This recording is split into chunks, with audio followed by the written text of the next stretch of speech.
Hey,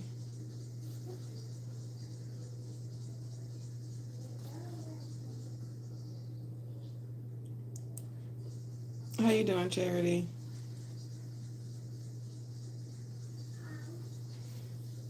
Hey, the light I am. I sent you a friend request on Facebook. Zambia. Well, hello from Zambia.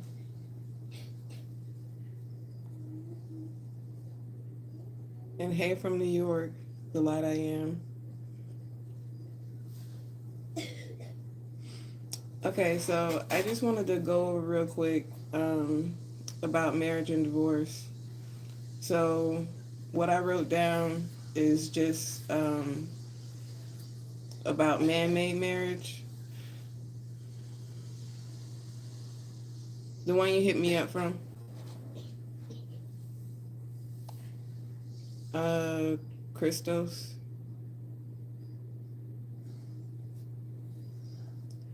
All right, so just I googled real quick just to see the statistics on divorce in the U.S.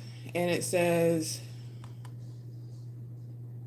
in the first marriage it usually ends in about 8 years. Second marriages 7 years it lasts, and then third marriages or more they usually last from about 5 years. So um, when it comes to divorce and marriage, and if you're looking at it from like the Bible standpoint, there's a clear indication that marriage happens at intercourse. So if you look at the story of, I believe, Joseph,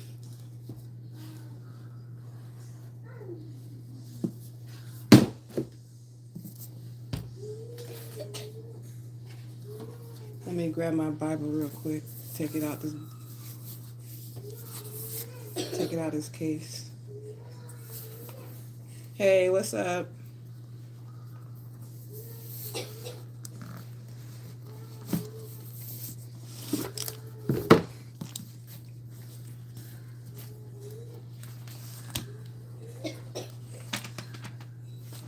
Just starting from the beginning in the Bible, you can see where marriage, the first marriage between Adam and Eve, you see that it was something that was doctrined by God Himself, which is how they depict it in the Bible. And then once you see further on, you can see with Abraham, he had his wife chosen for him.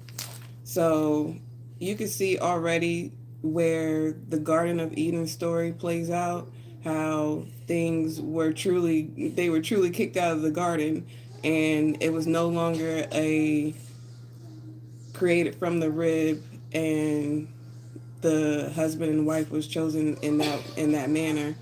And that's what you see a lot of today. A lot of people looking for their rib, a lot of people looking for their kingdom spouse, not knowing where to look for. And it's a lot of people who aren't virgins anymore, and they're still looking for marriage, which I did the same thing. And I see through two marriages where it doesn't really work. And this is just my opinion. It did not work out for me in two marriages where I was being a wife, following the laws and the rules of the Bible of what a wife should be. Yes, baby. Sorry, all my kids are up right now, so it's gonna be a lot of interruptions. But let me see if I can get to the point where I'm talking about right now. You can see where there's a lot of different worship other deities outside of that garden. So it's, to me, it just shows where God does indeed hate divorce. God might even hate marriage.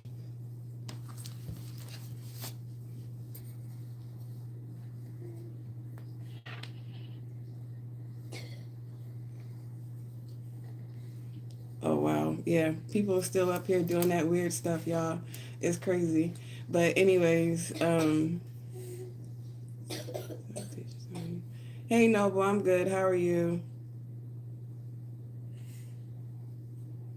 Hey, Donovan. I'm not gonna do whatever. Maybe you seen the comment. I don't know what you're commenting on. With do it. Hey, Terrell. Yeah, I'm still doing it. Yo, I'm not gonna get into it now, but on the next live that I'm gonna do, I'm gonna talk about how I was involuntarily committed, y'all, for actually believing in God. The sheriff was like, she believes that Jesus was resurrected on the third day. So yeah, it's a lot of spiritual warfare when it comes to believing in the word of God and doing God's work. I didn't really think that I would be one to go through something like that, but I actually did. I don't know who that is.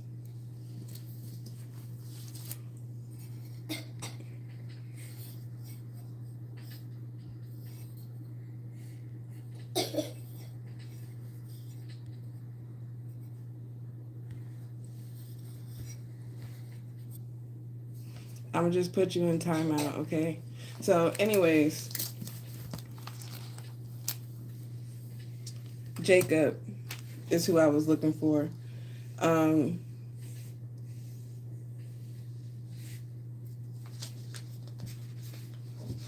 Jacob and his sons. You can see how he let his sons choose their wives. He didn't go through the rib thing. It's just a lot that goes into everything, honestly. I don't even know where to begin. There's really so much dealing with the word of God that it really is hard to begin anywhere. Um, and not come right back to just saying like that we don't know. We honestly don't know. Like we're not all knowing. We're not all powerful. We're not all seeing. So we really don't know where God has placed the one that we're supposed to be with, and even if we are supposed to be with someone other than God Himself. And when I say God Himself, I mean like in that intimate relationship. So what I wrote is most have already been married and divorced, and they don't want to recognize it as such. If you've already been with someone and you've been dating for, years or whatever, and there's been intercourse, that's basically a marriage. You don't have to go down to the courthouse and get a piece of paper to say that you're married in order to recognize that what you are in is actually a marriage. It's not practicing for marriage when you're in a relationship.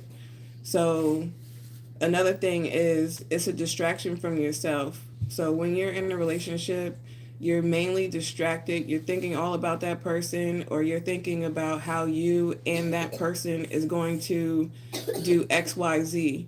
And it's a lot of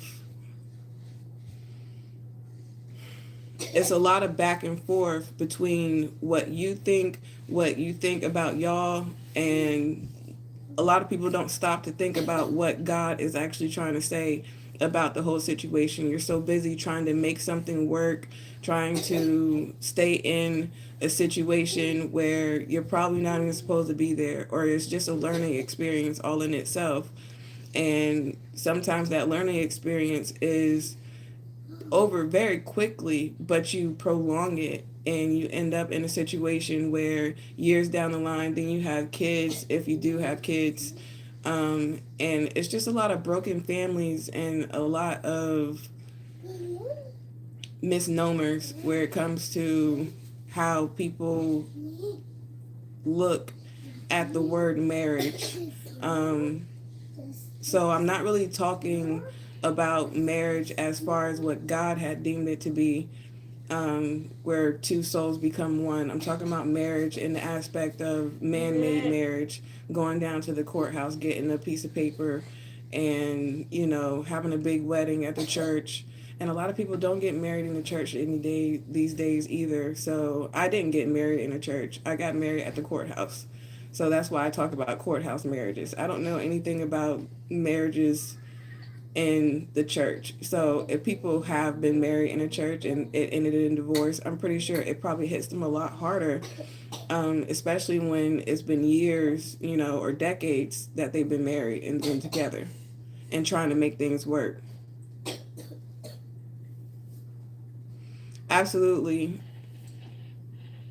Kema says he loves you and will never abandon you. His name is Jesus Christ. Absolutely. And a lot of people still, you get married or you get in a situation with someone and you might not even have the same views on God, on what the name of God is. And that right there is a huge red flag that people just ignore or try to push through or think that over time it can, turn into something more. Yes, baby. Sit. Okay. Sorry. I'm not going to be up here long. I might come back up here again after the kids are down or whatnot. But yeah, I just wanted to come up here and just talk a little bit about my marriage and marriage in general. So when it comes to my personal marriage, I've been married twice. The first marriage ended after 5 years, and then the second one, I'm still married, and we're just separated, and I don't even know what the heck is going on with that. It's kind of crazy to think that someone would go through all the steps to end a relationship, but not actually go and file for the divorce. So I'm basically just waiting for my husband to file for divorce since he wanted to not be together anymore. And that's really my stand on this whole situation where it comes to my marriage. But yeah,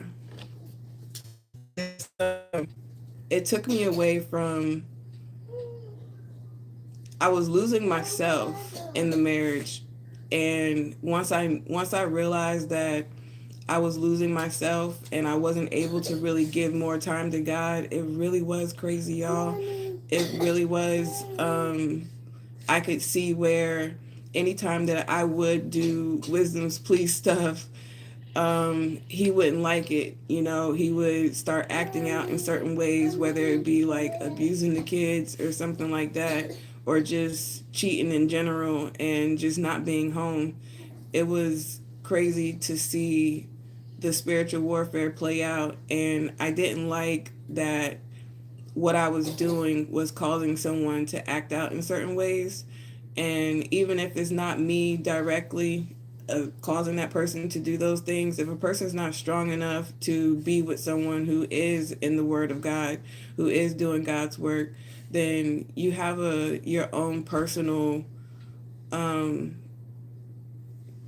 responsibility to do the right thing and to consult with God. So me being in the Word of God helped me get through this situation. I don't know many people who are going through the same thing that I went through. Most of them were in marriages that were actually good. When I had the women's group, the marriages were good and the ones who were married. So I didn't really have a lot of. Okay, baby. Sorry, y'all. I'll be back.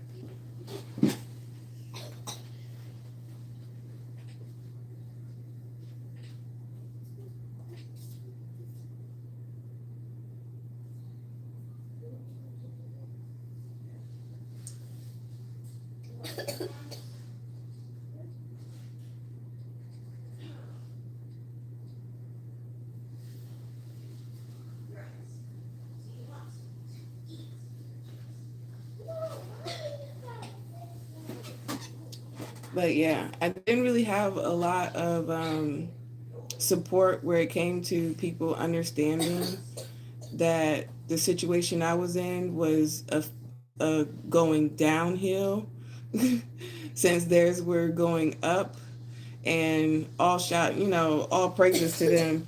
But I really did just want to really quick touch on that. But what I want to do is log off here. I said I was going to make this video on why God hates divorce.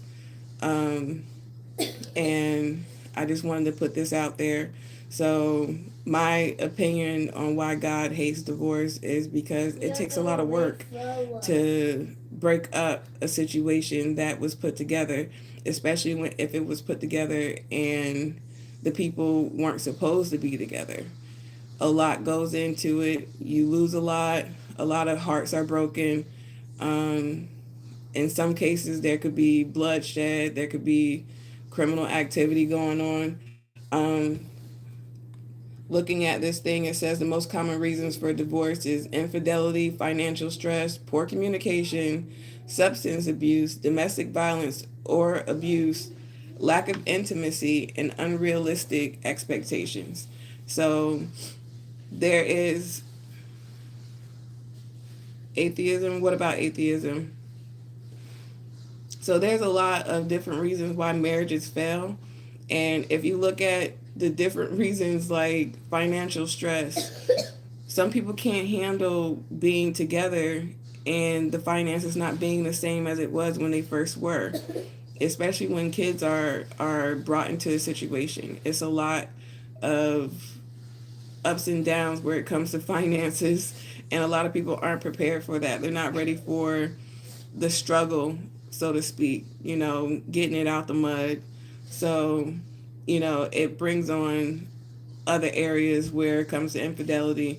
But poor communication is so much communication that goes into being married. And if two people cannot communicate with each other openly and honestly, then there really is, good morning, Larry, there really is, hi, Vincent, no room for growth. So it's already something that is just a situation, but people are still calling it a marriage. So that's kind of what I was in. It was just a situationship that we actually had a paper marriage. So I was trying my hardest to make it work as best as I could, staying holy for him, but that didn't do anything but just boost his ego. Knowing that, oh, I'm with someone, I could be with other people and they'll never know about it, or I could be with other people and they still have to just be with me. So you never know what someone might be thinking. Obviously God does, and God won't, reveal those things to you in a way where it's compromising of the intimacy relationship between that person and God, even if that person doesn't, value God the same way that you do. And a lot of people are very upset when they see someone still getting goodness out of life after everything that they've been through. So it just shows you what's in your heart and what's in your mind. Um, and if you're not prepared to see that, then it will cause you to go through a lot of ups and downs within yourself. So I'm going to log off here. When I get back, I'm going to talk about how I was involuntarily committed, y'all. So, yeah, I'll talk to y'all soon. Bye.